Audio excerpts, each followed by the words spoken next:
Hey everyone, welcome back to Excel Geeks where we make mastering Excel easy and fun.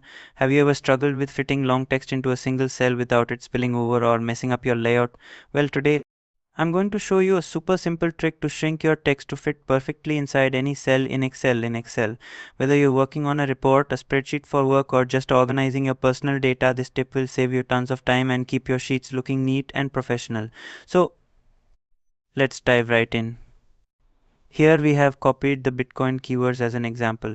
These keywords are not fitting properly in the cell. To fit them within the cell, follow these steps.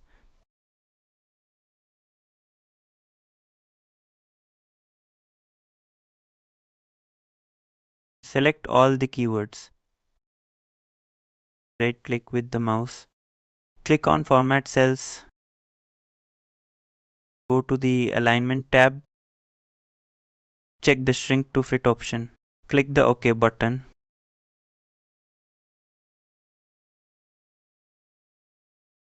If you enjoyed this video, please give it a thumbs up and don't forget to subscribe to Excel Geeks for more Excel tips and tricks.